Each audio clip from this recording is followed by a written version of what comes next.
हम गुंजन चौधरी एकटा बटकबनी गीत प्रस्तुत करऽ जाइ छी। एहि गीत के रचना केने छथिन आदरणीय मणिकांत झा जी। तऽ अहाँ सब सुनल जाओ ई गीत। और जी बुझी हम कॉल कैल सजनी गे निकलल टू जी कॉल गे।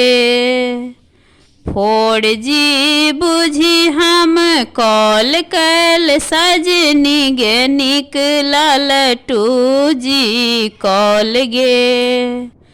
लैपटॉप खोली हम आस लगाओल नेट कह देल निराश सजनी गे। लैपटॉप खोली हम आस लगाओल नेट कह देल निराश सजनी गे। फोड़ जी बुझी हम कॉल कैल सजनी गे निकलल टू जी कॉल गे। मोबाइलक चैटिंग हिया तरसाबै मैसेंजर भेल जपाल गे। मोबाइलक चैटिंग हिया तरसाबै मैसेंजर भेल जपाल गे।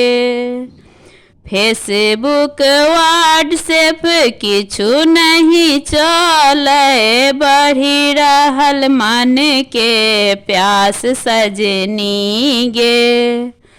फेसबुक व्हाट्सएप किछु नहीं चलै बढ़ी रहल मन के प्यास सजनी गे।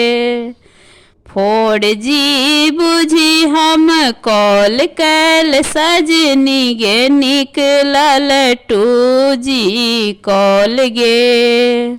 IT युग में पिया परदेसी मदनक छूटै बान गे। IT युग में पिया परदेसी मदनक छूटै बान गे। बिरहक वेदन ज्वाला तन मन ताहि परमासो सान सजनी गे।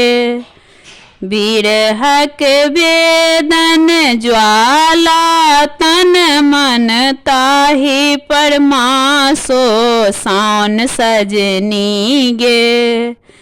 फोड़ जी बुझी हम कॉल कैल सजनी गे निकलल टू जी कॉल गे।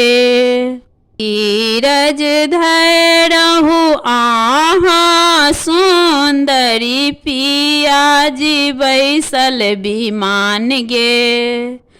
धीरज धरहु आहाँ सुंदरी पिया जी बैसल विमान गे।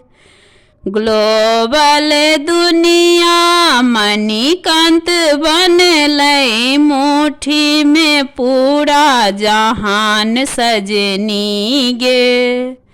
ग्लोबल दुनिया मणिकांत बनलै मुट्ठी में पूरा जहान सजनी गे। फोड़ जी बुझी हम कॉल कैल सजनी गे निकलल टू जी कॉल गे।